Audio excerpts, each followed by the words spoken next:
for the two sides to remain far apart. যুক্তরাষ্ট্র white হাউসের বাইরে গোলাগুলি, সিক্রেট সার্ভিসের সঙ্গে বন্দুকযুদ্ধের সন্দেহভাজন অস্ত্রধারী নিহত, এক পথচারী গুরুতর আহত, ভবনেই ছিলেন ট্রাম্প। যুদ্ধবন্ধের সমঝোতার কাছাকাছি ইরান যুক্তরাষ্ট্র, 14 দফা প্রস্তাবের ভিত্তিতে আলোচনা, চুক্তি হলে খুলবে হরমুজ, পরমাণু ইস্যুতে নিজেদের অবস্থানে অনড় দুই দেশ।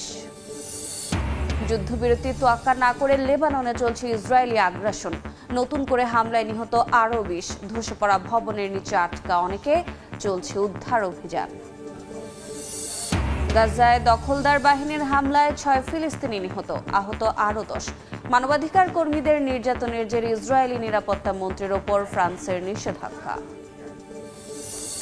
এবং সৌদি আরবের লাখো মুসল্লির জমায়েত, মিনায় অবস্থানের মাধ্যমে পবিত্র হজের আনুষ্ঠানিকতা শুরু কাল। সার্বিক ব্যবস্থা নিয়ে সন্তোষ প্রকাশ ধর্মমন্ত্রীর।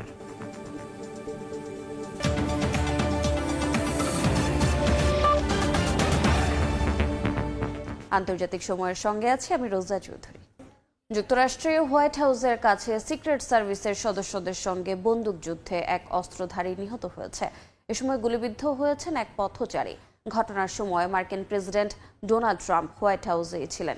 এরই মধ্যে তদন্তে নেমেছে সিক্রেট সার্ভিস। এর আগে গেল মাসে ট্রাম্পের একটি নৈশভোজে গুলির ঘটনা ঘটে। 1 মাস পার না হতে নতুন করে বন্দুক হামলার ঘটনায় বেড়েছে উদ্বেগ। To remain far apart. যুক্তরাষ্ট্রের হোয়াইট হাউসের উত্তর দিকে ভিডিও ধারণ করছিলেন এবিসি নিউজের সাংবাদিক সেলিনা ওয়াং। হঠাৎ গুলির শব্দে আতঙ্কিত হয়ে মাথা নিচু করে ফেলেন তিনি। স্থানীয় সময় শনিবার ওয়াশিংটনের 17তম স্ট্রিট ও পেনসিলভেনিয়ার এভিনিউ সংলগ্ন এলাকায় হোয়াইট হাউসের নিরাপত্তা চৌকির কাছে গোলাগুলির ঘটনা ঘটে। সিক্রেট সার্ভিস জানিয়েছে এক ব্যক্তি ব্যাগ থেকে অস্ত্র বের করে কর্মকর্তাদের লক্ষ্য করে গুলি চালায়। সঙ্গে সঙ্গে পাল্টা গুলি চালায় নিরাপত্তা বাহিনী। পরে আহত সন্দেহভাজনকে হাসপাতালে নেওয়া হলে মৃত ঘোষণা করেন চিকিৎসক। ঘটনার সময় হোয়াইট হাউস প্রাঙ্গণে থাকা সাংবাদিকরা টানা 15 থেকে 30 রাউন্ড গুলির শব্দ শুনতে পান। মুহূর্তে নিরাপত্তা অ্যালার্ট জারি করে সাংবাদিকদের প্রেস ব্রিফিং রুমে আশ্রয় নিতে বলা হয়। সশস্ত্র সিক্রেট সার্ভিস সদস্যদের পুরো সময় নর্থ লনে অবস্থান নিতে দেখা যায়। প্রায় 40 মিনিট পর তুলে নেওয়া হয় লকডাউন। গুলির ঘটনায় একজন পথচারীও গুলিবিদ্ধ হয়েছেন। তিনি সন্দেহভাজনের গুলিতে নাকি পাল্টা অভিযানের সময় আহত হয়েছেন তা এখনও নিশ্চিত নয়। আইনশৃঙ্খলা বাহিনীর তথ্য অনুযায়ী আহত ব্যক্তির অবস্থা আশঙ্কাজনক। তবে কোনো সিক্রেট সার্ভিস সদস্য আহত হননি বলে জানিয়েছে কর্তৃপক্ষ। হোয়াইট হাউস জানিয়েছে ঘটনার সময় মার্কিন প্রেসিডেন্ট ডোনাল্ড ট্রাম্প ভবনের ভেতরেই ছিলেন এবং তিনি নিরাপদে আছেন। এফবিআই পরিচালক ক্যাশ প্যাটেল বলেছেন, তদন্তে সহায়তা করছে এফবিআই। মাত্র 1 মাস আগেও হোয়াইট হাউস করেসপন্ডেন্টস ডিনারের সময় গুলির ঘটনার পর নতুন এই হামলা যুক্তরাষ্ট্রের প্রেসিডেন্ট নিরাপত্তা ব্যবস্থা নিয়ে নতুন করে প্রশ্ন তুলছে। মালিহা সুহরওয়ার্দী, সময় সংবাদ। যুদ্ধবন্ধে ইরান যুক্তরাষ্ট্র সমঝোতার খুব কাছাকাছি পৌঁছেছে বলে জানিয়েছেন মার্কিন প্রেসিডেন্ট ডোনাল্ড ট্রাম্প। একই কথা বলেছেন ইরানের পররাষ্ট্র মন্ত্রণালয়ের মুখপাত্র ইসমাইল বাঘি। দুপক্ষের মধ্যে 14 দফার একটি সমঝোতার স্মারক নিয়ে চলছে আলোচনা বলেও জানানো হয়। তবে পরমাণু ইস্যুতে এখনও নিজেদের অবস্থানে অনড় ওয়াশিংটন, তেহরান। ইরানের সঙ্গে একটি সম্ভাব্য চুক্তির বিষয়ে দুই পক্ষ অনেকটাই কাছাকাছি পৌঁছেছে বলে জানিয়েছেন মার্কিন প্রেসিডেন্ট ডোনাল্ড ট্রাম্প। সিবিএস নিউজকে দেওয়া সাক্ষাৎকারে একটি খসড়া প্রস্তাব পর্যালোচনা করার কথা জানান তিনি। তবে সেটি গ্রহণযোগ্য কিনা তা নিশ্চিত করেনি ট্রাম্প। আরও বলেন, রোববারের মধ্যে সিদ্ধান্ত আসতে পারে আলোচনা এগোবে নাকি সামরিক অভিযান পুনরায় শুরু হবে। একই সঙ্গে হুঁশিয়ারি দিয়ে মার্কিন প্রেসিডেন্ট বলেন, চুক্তি না হলে ইরানকে আরো কঠিন পরিস্থিতির মুখে পড়তে হবে। ইরানের পররাষ্ট্র মন্ত্রণালয়ের মুখপাত্র ইসমাইল বাঘি জানিয়েছেন, গত 1 সপ্তাহে দুই পক্ষের অবস্থান কিছুটা কাছাকাছি এসেছে। পাকিস্তানের মধ্যস্থতায় যুক্তরাষ্ট্রের সঙ্গে 14 দফার একটি সমঝোতা স্মারকের চূড়ান্ত পর্যায়ে আলোচনা চলছে। তবে যুক্তরাষ্ট্রের সঙ্গে সমঝোতার বিষয়টি বেশ সময় সাপেক্ষ হবে বলেও জানান তিনি। ইরান বলছে, খসড়ায় যুদ্ধ বন্ধ, হরমুজ প্রণালী পুনরায় চালু, বিদেশে আটকে থাকা ইরানি সম্পদ ছাড় এবং ভবিষ্যৎ আলোচনা চালিয়ে যাওয়ার বিষয়গুলো অন্তর্ভুক্ত করা হয়েছে। আলোচনায় কিছু অগ্রগতি হয়েছে জানিয়ে মার্কিন পররাষ্ট্রমন্ত্রী মার্কো রুবিও বলেন, শিগগিরই কোনো নতুন ঘোষণা আসতে পারে। তবে তিনি আবারও জোর দিয়ে বলেন, ইরানকে কখনোই পারমাণবিক অস্ত্রের সক্ষমতা অর্জন করতে দেয়া হবে না। একই সঙ্গে হরমুজ প্রণালীতে অবাধ চলাচল নিশ্চিত করার কথাও তুলে ধরেন রুবিও। বর্তমানে ইরানের ওপর মার্কিন নৌ অবরোধ অব্যাহত রয়েছে। মার্কিন সেন্টকম জানিয়েছে অবরোধ শুরুর পর থেকে শতাধিক বাণিজ্যিক জাহাজের গতিপথ পরিবর্তন করা হয়েছে। অন্যদিকে ইরান হরমুজ প্রণালীর আশপাশে নিজেদের নিয়ন্ত্রণ জোরদার করেছে এবং ওই পথ দিয়ে চলাচলে অনুমতির শর্ত আরোপ করেছে। সাদিয়া তাসনিম, সময় সংবাদ।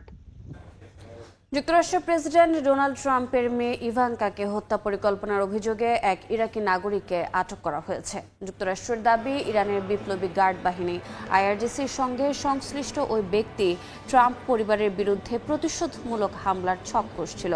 নিহত ইরানের সামরিক কমান্ডার কাসেম সুলাইমানি হত্যার জেরে ফ্লোরিডায় ইভাঙ্কার বাড়ির নকশা পর্যন্ত সংগ্রহ করে সন্দেহভাজন। মার্কিন গণমাধ্যম নিউ ইয়র্ক পোস্টের এক প্রতিবেদনে বলা হয়, 32 বছর বয়সী বাকির আল সাদিকে তুরস্কে আটক করে যুক্তরাষ্ট্রে নেওয়া হয়। মার্কিন বিচার বিভাগ অভিযোগ করেছে তিনি ইউরোপ ও যুক্তরাষ্ট্রে একাধিক হামলা ও হামলা চেষ্টার সঙ্গে জড়িত।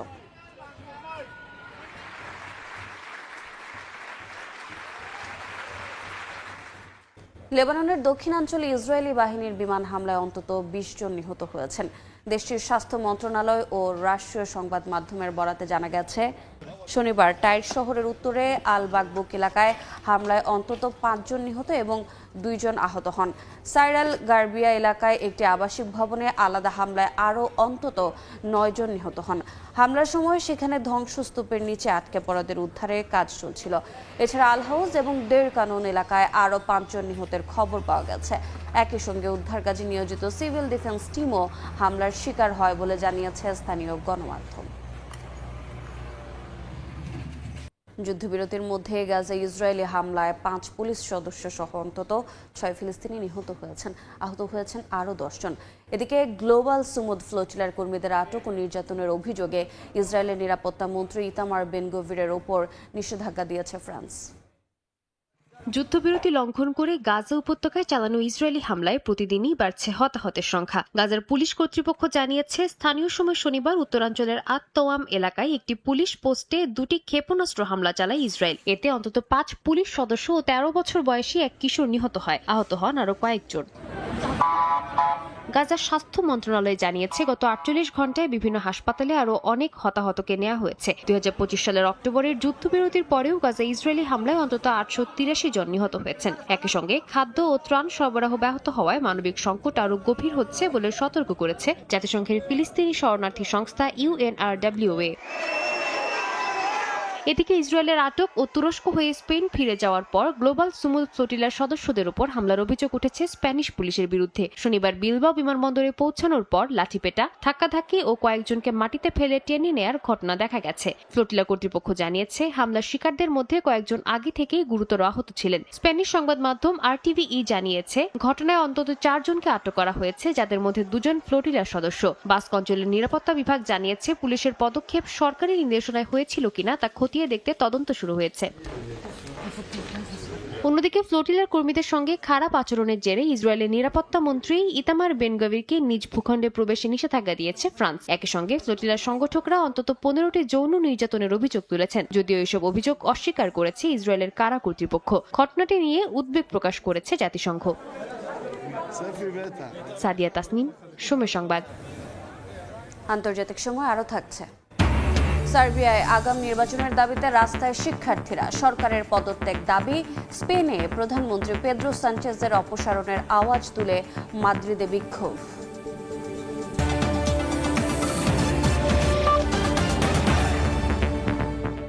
পবিত্র হজের আনুষ্ঠানিকতা শুরু হবে আগামীকাল। জিলহজ মাসের 8 তারিখ মিনায় অবস্থানের মাধ্যমে পবিত্র হজ শুরু হয়।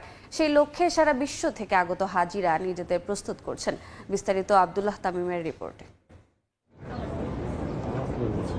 ইসলামের অন্যতম স্তম্ভ হজ, যা পালন করতে পৃথিবীর নানা প্রান্ত থেকে লাখো মুসলমান সমবেত হন পবিত্র মক্কায়। সৌদি আরবে আজ 7 জিলহজ, 8 জিলহজ মিনায় অবস্থান, এরপর 9 জিলহজ আরাফাতে অবস্থান, 10 জিলহজ কোরবানি ও শয়তানকে পাথর নিক্ষেপ। এই ধারাবাহিকতায় হজের মূল আনুষ্ঠানিকতা চলবে। আজ হাজিরা মক্কায় অবস্থান করে শেষ মুহূর্তের প্রস্তুতিতে ব্যস্ত রয়েছেন।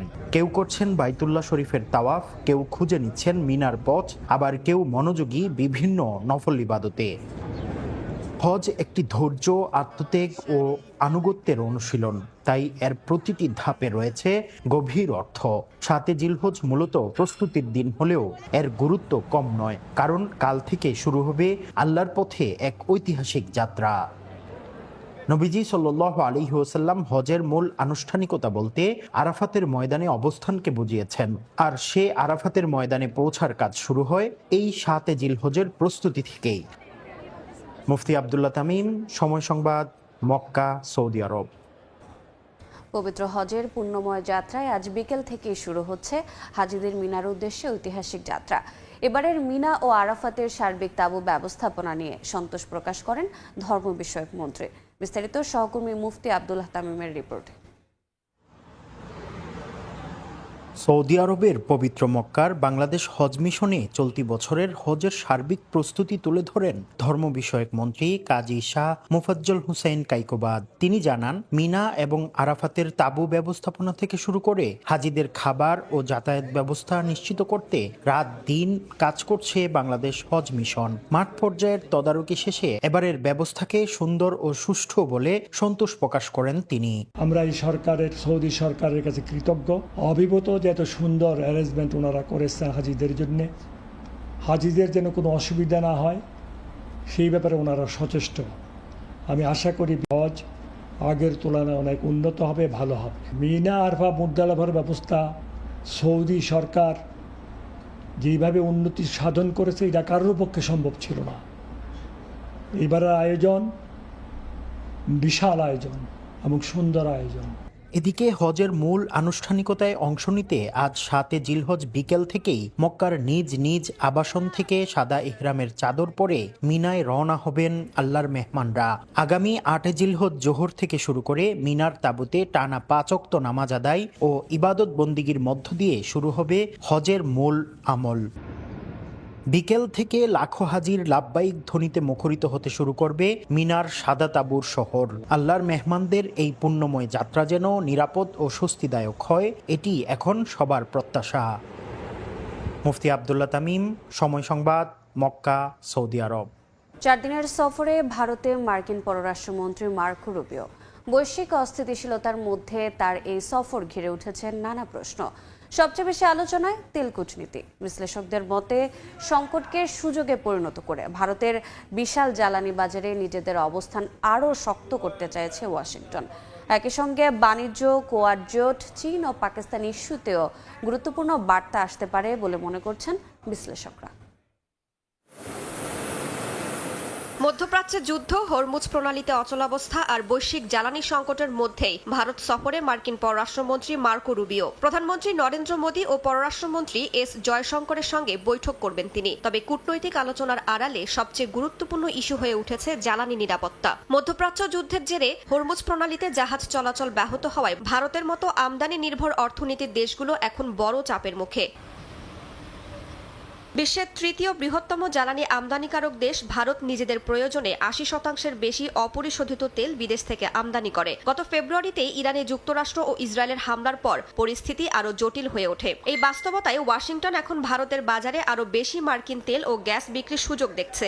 সফরের আগেই যুক্তরাষ্ট্র ব্যাপক জ্বালানি উৎপাদন করছে বলে জানান রুবিও।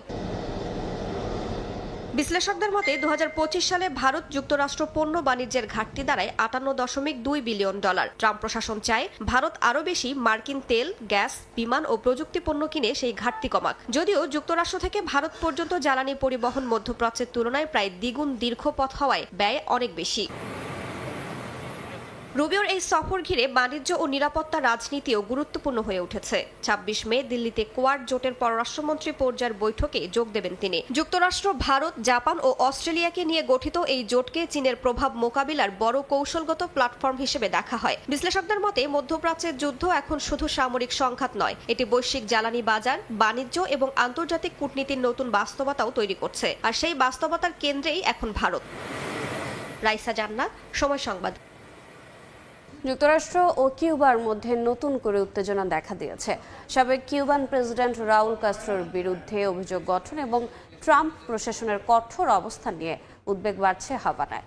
সম্ভাব্য মার্কিন হামলার আশঙ্কায় প্রতিরক্ষা প্রস্তুতি ও সবার যুদ্ধনীতি সামনে আনছে কিউবা। বিশ্লেষকদের মতে দেশটিতে যে কোনো সামরিক অভিযান পুরো অঞ্চলের স্থিতিশীলতাকে ঝুঁকিতে ফেলতে পারে। যুক্তরাষ্ট্রের প্রেসিডেন্ট ডোনাল্ড ট্রাম্প ও পররাষ্ট্রমন্ত্রী মার্কো রুবিওর সাম্প্রতিক বক্তব্যে কিউবাকে ঘিরে উত্তেজনা আরও বেড়েছে। গেল রোববার সাবেক কিউবান প্রেসিডেন্ট রাউল কাস্ত্রোর বিরুদ্ধে আনুষ্ঠানিক অভিযোগ গঠন করে যুক্তরাষ্ট্র। 1996 সালে নির্বাসিত কিউবানদের একটি বিমান ভূপাতিত করার ঘটনায় তার বিরুদ্ধে হত্যার ষড়যন্ত্রের অভিযোগ আনা হয়েছে। ওই ঘটনায় 4 মার্কিন নাগরিক নিহত হন। কিউবা এই অভিযোগকে রাজনৈতিক চাপ সৃষ্টির কৌশল হিসেবে দেখছে। সম্ভাব্য মার্কিন হামলার আশঙ্কায় কিউবার ভেতরেও বাড়ছে প্রস্তুতি। স্থানীয় সময় শনিবার সামরিক আগ্রাসনের বিরুদ্ধে সুরক্ষায় পারিবারিক নির্দেশিকা প্রকাশ করেছে দেশটির সিভিল ডিফেন্স। এটি কিউবার ওয়ার অফ অল পিপল প্রতিরক্ষার নীতির অংশ, যেখানে সাধারণ মানুষকেও প্রতিরোধ ব্যবস্থার অন্তর্ভুক্ত ধরা হয়। বিশ্লেষকদের মতে গেরিলা যুদ্ধ, স্থানীয় প্রতিরক্ষা নেটওয়ার্কের মাধ্যমে বিদেশি আগ্রাসন মোকাবেলার প্রস্তুতি দীর্ঘদিন ধরেই নিচ্ছে হাভানা। তাদের দাবি কিউবার জনগণের বড় অংশই সামরিক প্রশিক্ষণ প্রাপ্ত।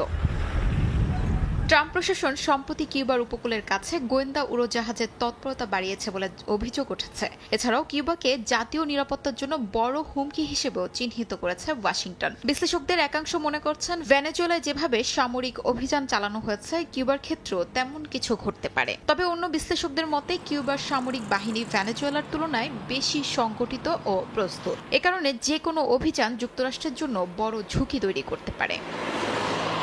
বিশেষজ্ঞরা বলছেন কিউবার ভৌগোলিক অবস্থানও যুক্তরাষ্ট্রের জন্য বড় চ্যালেঞ্জ হতে পারে। মার্কিন ভূখণ্ডের খুব কাছাকাছি হওয়ায় পাল্টা প্রতিক্রিয়ার ঝুঁকি বাড়তে পারে বলেও আশঙ্কা করা হচ্ছে।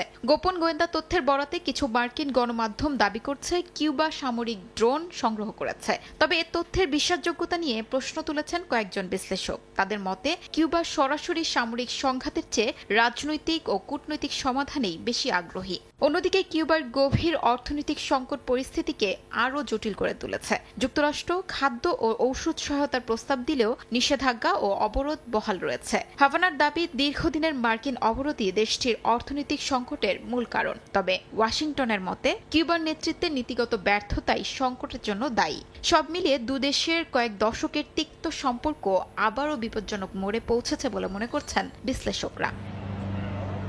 শিউলি রোজা, সময় সংবাদ। ব্যবহার করে হামলার প্রস্তুতির অভিযোগ উঠেছে মস্কোর বিরুদ্ধে। এদিকে যুদ্ধক্ষেত্রে রাশিয়ার অবস্থান ক্রমেই দুর্বল হয়ে পড়ছে বলে দাবি করেছেন এস্তোনিয়ার বৈদেশিক গোয়েন্দা সংস্থার প্রধান কাউপোরোসিন। মার্কিন গণমাধ্যম সিএনএনকে দেওয়া সাক্ষাৎকারে একথা জানান তিনি। রাশিয়ার পার্ম অঞ্চলে প্রায় 1700 কিলোমিটার দূরের একটি রাসায়নিক কারখানায় সফল ড্রোন হামলা চালানোর দাবি করেছে ইউক্রেন। দেশটির দাবি কারখানাটি রাশিয়ার সামরিক শিল্পে বিস্ফোরক ও ড্রোন উপাদান সরবরাহ করত। একই সঙ্গে নোভোরোসিস্কের একটি তেল টার্মিনালেও হামলার দাবি করেছে কিয়েভ। এদিকে লুহান্সকে ছাত্রাবাসে হামলায় বাড়ছে হতাহতের সংখ্যা। এর জেরে জাতিসংঘ নিরাপত্তা পরিষদের জরুরি বৈঠকে রাশিয়া ইউক্রেনের বিরুদ্ধে সন্ত্রাসী হামলার অভিযোগ করেছে। তবে ইউক্রেন এসব অভিযোগকে রুশ প্রচারণা বলে উড়িয়ে দিয়েছে। হামলাকে ঘিরে কিয়েভের উপর প্রতিশোধমূলক পদক্ষেপ নেওয়ার নির্দেশ দিয়েছেন রুশ প্রেসিডেন্ট ভ্লাদিমির পুতিন। অন্যদিকে উভয় পক্ষকে বেসামরিক স্থাপনায় হামলা বন্ধ ও শান্তি আলোচনায় ফেরার আহ্বান জানিয়েছে চীন। ইউক্রেনের প্রেসিডেন্ট ভলোদিমির জেলেনস্কি দাবি করেছেন রাশিয়া ওরেশনিক নামের মধ্যম পাল্লার ক্ষেপণাস্ত্র ব্যবহার করে নতুন হামলার প্রস্তুতি নিচ্ছে। সামাজিক মাধ্যমে দেয়া এক পোস্টে তিনি বলেন কিয়েভ সহ ইউক্রেনের বিভিন্ন এলাকায় সমন্বিত হামলার ইঙ্গিত পাওয়া যাচ্ছে। নাগরিকদের আশ্রয় কেন্দ্রে থাকার আহ্বানও জানান তিনি। এদিকে এস্তোনিয়ার বৈদেশিক গোয়েন্দা সংস্থার প্রধান কাউপোরোসিন সিএনএনকে বলেছেন আগামী কয়েক মাসের মধ্যে রুশ প্রেসিডেন্ট ভ্লাদিমির পুতিন হয়তো আর শক্ত অবস্থান থেকে আলোচনায় বসতে পারবেন না। তার দাবি যুদ্ধক্ষেত্রে রাশিয়ার অগ্রগতি থেমে গেছে এবং সেনা হতাহতের সংখ্যা বাড়ছে। পশ্চিমা হিসাব অনুযায়ী প্রতি মাসে প্রায় 15 থেকে 20 হাজার রুশ সেনা নিহত হচ্ছে। সাদিয়া তাসনিম, সময় সংবাদ। আন্তর্জাতিক সময় আরও থাকছে। জ্বালানি সংকটের জেরে চলতি মাসে তৃতীয়বারের মতো পেট্রোল ও ডিজেলের দাম বাড়ালো ভারত। লিটার প্রতি 1 রুপি পর্যন্ত বৃদ্ধি, বিপাকে সাধারণ মানুষ। দুর্নীতি, নির্বাচন ও সরকার বিরোধী আন্দোলনে উত্তপ্ত ইউরোপের কয়েকটি দেশ। সার্বিয়ায় আগাম নির্বাচনের দাবিতে রাস্তায় নেমেছেন হাজারো শিক্ষার্থী। অন্যদিকে স্পেনে দুর্নীতির অভিযোগে প্রধানমন্ত্রীর পদত্যাগ দাবি করেছে বিরোধীরা। তাইওয়ানে মার্কিন অস্ত্র বিক্রির সমর্থনে বড় সমাবেশ হয়েছে। যুক্তরাষ্ট্রের অস্ত্র সহায়তা অব্যাহত রাখার দাবি সমাবেশকারীদের। আগাম নির্বাচন ও নির্বাচনী সংস্কারের দাবিতে সার্বিয়ার রাজধানী বেলগ্রেডে শনিবার হাজারো মানুষ বিক্ষোভে অংশ নেয়। শিক্ষার্থীদের নেতৃত্বে চলা এই আন্দোলন শুরু হয় 2024 সালের নভেম্বরে নোভি সাদ রেল স্টেশনে ছাউনি ধসে 16 জন নিহত হওয়ার ঘটনার পর। বিক্ষোভকারীরা বলছেন, দুর্নীতি ও সরকারের ব্যর্থতার কারণে এই দুর্ঘটনা ঘটেছে। তাদের অভিযোগ, ভয়ভীতি, দুর্নীতি ও রাজনৈতিক প্রভাবের কারণে সুষ্ঠু নির্বাচন বাধাগ্রস্ত হচ্ছে। সবার আগে সুষ্ঠু ও গ্রহণযোগ্য নির্বাচন নিশ্চিত করতে হবে, যেন কোনো কারচুপি না হয়। শুধু এই সরকার নয়, বহু বছর ধরেই এমনটা চলছে। এটা আর মেনে নেওয়া যায় না। এই তরুণরাই এখন পরিবর্তনের আশা, তাই আমাদের তাদের পাশে দাঁড়াতে হবে। এদিকে দুর্নীতির অভিযোগ তুলে স্পেনের রাজধানী মাদ্রিদে প্রধানমন্ত্রী পেদ্রো সানচেজের পদত্যাগ দাবিতে বিক্ষোভ করেছে কয়েক হাজার মানুষ। বিরোধী দল পিপলস পার্টি ও কট্টর ডানপন্থী ভক্স পার্টির নেতারাও এতে যোগ দেন। সম্প্রতি সাবেক সমাজতান্ত্রিক প্রধানমন্ত্রী হোসে লুইস রদ্রিগেজ জাপাতেরোর বিরুদ্ধে অর্থ পাচার তদন্ত শুরুর পর দেশটির রাজনৈতিক উত্তেজনা আরও বেড়েছে। অন্যদিকে তাইওয়ানের রাজধানী তাইপেতে মার্কিন অস্ত্র বিক্রির সমর্থনে রাস্তায় নামে হাজারো মানুষ। বিক্ষোভকারীরা বলছেন, চীনের চাপ মোকাবিলায় শক্তিশালী প্রতিরক্ষা ব্যবস্থা প্রয়োজন। যুক্তরাষ্ট্রের অস্ত্র সহায়তা অব্যাহত রাখার দাবিও জানান তারা। সাদিয়া তাসনিম, সময় সংবাদ। দেখছেন আন্তর্জাতিক সময়। মধ্যপ্রাচ্যের যুদ্ধ ও জ্বালানি সংকটের জেরে চলতি মাসে তৃতীয়বারের মতো পেট্রোল ও ডিজেলের দাম বাড়ালো ভারত। শনিবার জ্বালানি তেলের দাম লিটার প্রতি 1 রুপি পর্যন্ত বাড়ানো হয়েছে। সব মিলিয়ে গত 10 দিনে পেট্রোল ডিজেলের দাম লিটার প্রতি প্রায় 5 রুপি বেড়েছে। তেলের পাশাপাশি গত 9 দিনে সিএনজির দামও বেড়েছে 3 বার। বিশ্লেষকদের মতে, আন্তর্জাতিক বাজারের অস্থিরতা দীর্ঘস্থায়ী হলে মূল্য আরও বৃদ্ধির আশঙ্কা রয়েছে।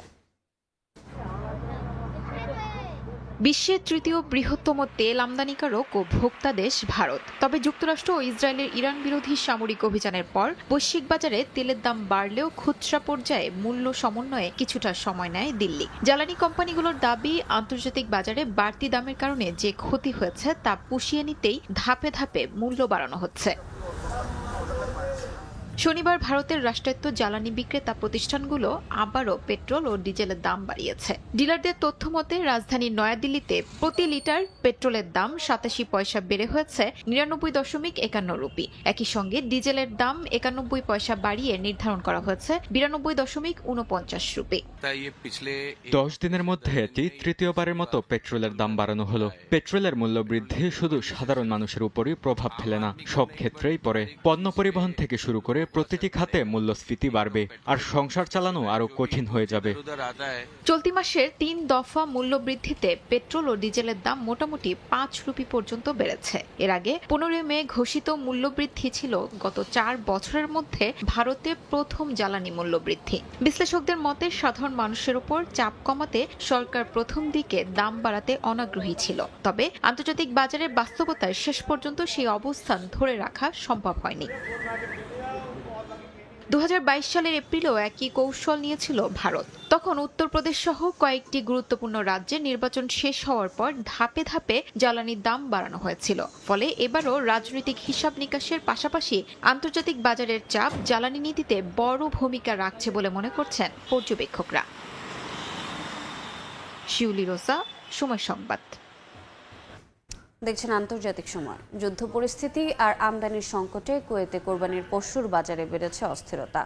গরু, দুম্বা ও ছাগলের সরবরাহ কমে যাওয়ায় বাড়ছে দাম।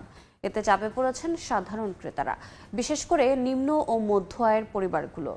কুয়েত থেকে মনসুমনের রিপোর্টে বিস্তারিত। ঈদুল আজহাকে সামনে রেখে কুয়েতের পশুর বাজারে বড় ধরনের চাপ। দেশটিতে বিক্রি হওয়া বেশিরভাগ গরু, দুম্বা ও ছাগল সোমালিয়া, মিশর, সুদান ও ইথিওপিয়া সহ আফ্রিকার বিভিন্ন অঞ্চল থেকে আমদানি হয়। তবে আঞ্চলিক যুদ্ধ পরিস্থিতি ও সমুদ্র পথে নিরাপত্তা ঝুঁকির কারণে কয়েক মাস ধরে আমদানি ব্যাহত হচ্ছে।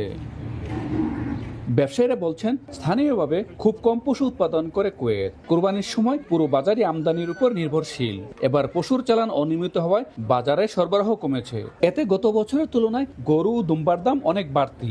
বাজারে মাঝারি আকারের দুম্বা বিক্রি হচ্ছে 110 থেকে 140 কুয়েতি দিনারে, অথচ গত বছর দাম ছিল 70 থেকে 90 দিনার। বড় গরুর দামও কয়েকশো দিনার পর্যন্ত বেড়েছে।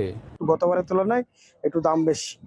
শুধু গরুর দাম না, বাজারে প্রত্যেকটা দ্রব্যমূল্যেরই দাম বেশি। এবার গানাম প্রতি 50 টাকা 60 টাকা বেশি। ক্রেতারা বলছেন দাম বেশি হওয়ায় খরচ হচ্ছে অতিরিক্ত টাকা, চাপে পড়েছেন নিম্ন ও মধ্য আয়ের পরিবারগুলো। তাই অনেকে যৌথ কোরবানি কিংবা ছোট পশুর দিকে ঝুঁকছেন। গত বছর যেটা আমরা ক্রয় করেছিলাম ওটার তুলনায় এবছর এটা ডাবল দাম। যুদ্ধ বিগ্রহের কারণে বাইরে থেকে পর্যাপ্ত পরিমাণ গরু আসে নাই। বৈশ্বিক রাজনৈতিক অস্থিরতা এবং আমদানি নির্ভরতার কারণে ভবিষ্যতেও বাজারে এমন চাপ থাকতে পারে। তাই স্থানীয় খামার উন্নয়ন ও বিকল্প আমদানি উৎস তৈরির পরামর্শ বাজার সংশ্লিষ্টদের।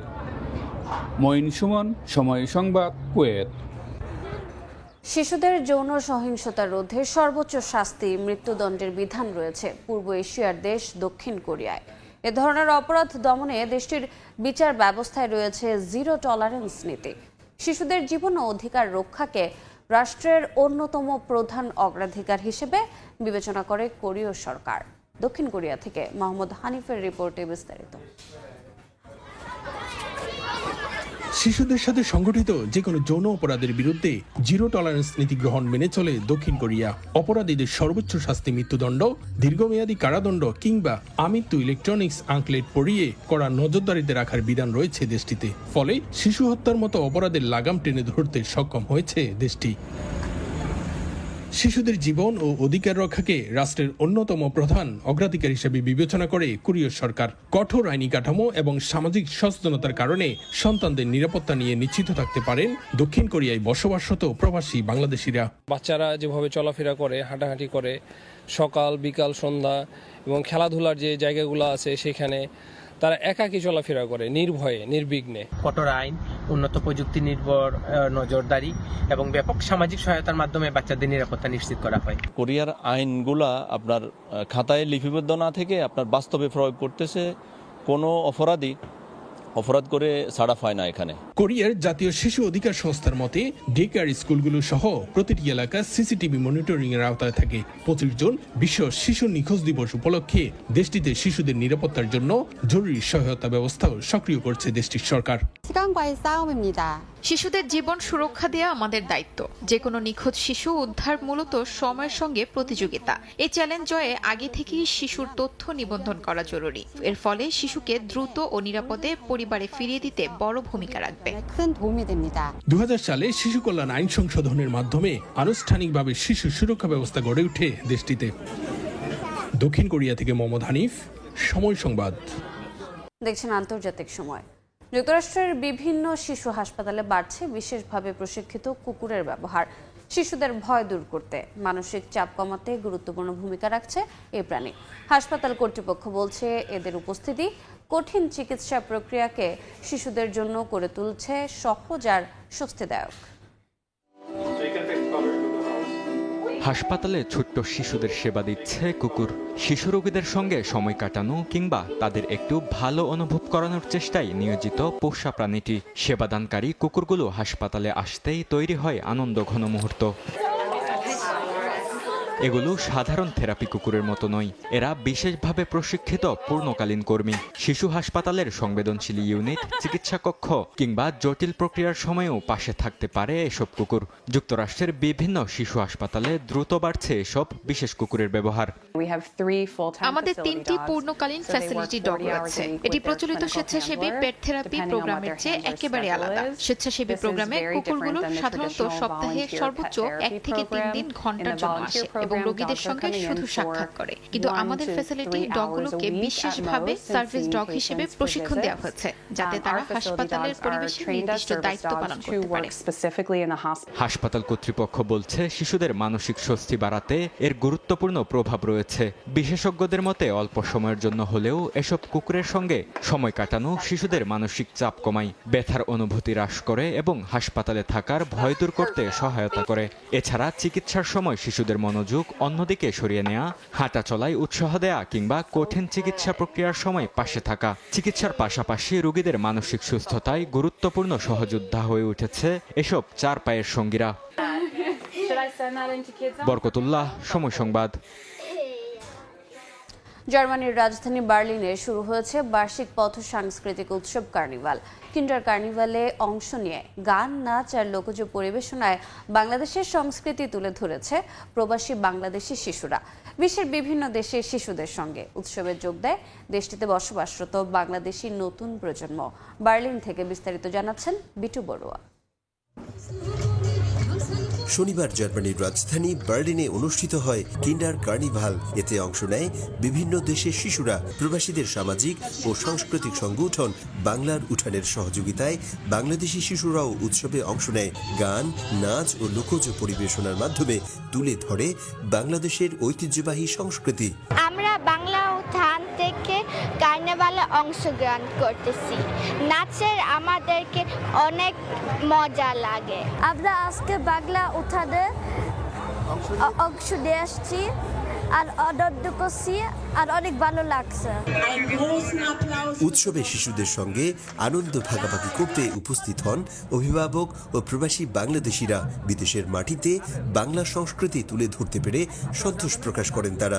দিনভর উৎসবকে ঘিরে প্রাণ চাঞ্চল্যে ভরে ওঠে বার্লিনের ক্রয়েজবার্গ এলাকার মারিয়েনেনপ্লাটজ ও গয়লিৎসের পার্ক। বিশ্বের দরবারে আমাদের বাংলা সংস্কৃতি, আমাদের ঐতিহ্যকে ধরে রাখার জন্য আমরা বাচ্চাদের শিশুদের নিয়ে নাচের ব্যবস্থা করেছি এই বার্লিনের। এবারের আয়োজনে বাংলাদেশ ছাড়াও জার্মানি সহ বিশ্বের বিভিন্ন দেশের প্রায় 20টি দল অংশ নেয়। আয়োজকরা জানিয়েছেন সবকিছু ঠিক থাকলে রোববার বার্লিনেই অনুষ্ঠিত হবে বড়দের 30তম পথ সাংস্কৃতিক উৎসব কার্নিভাল ডেয়ার কুলটুর। বার্লিনের কিন্ডার কার্নিভালে শিশুদের অংশগ্রহণ ছিল মনোমুগ্ধকর। বিদেশে জন্ম হলেও বাবা মায়ের হাত ধরে শতভাগ বাঙালিও নয় বিশ্বাস করে দেশীয় শুদ্ধ সংস্কৃতিকে লালন করছে বাংলাদেশের এই শিশুরা। বাংলাদেশ এগিয়ে যাবে এদের হাত ধরে, এমন প্রত্যাশা সকলের। জার্মানি থেকে বিটু বড়ুয়া, সময় সংবাদ। আন্তর্জাতিক সময়ের শীর্ষ সংবাদগুলো জানিয়ে দিচ্ছে আরেকবার। Only for the two sides to remain far apart.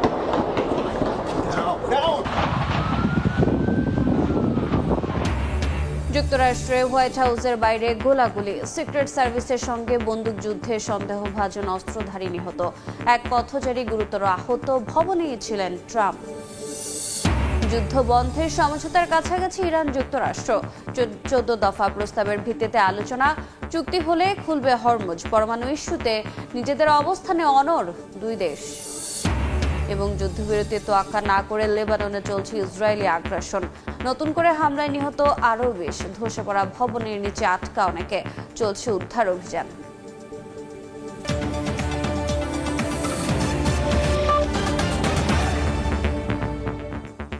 এ ছিল আন্তর্জাতিক সময়। সকাল 10টার সময় সংবাদ নিয়ে আসছি কিছুক্ষণ পর, সঙ্গে থাকুন সময়ের।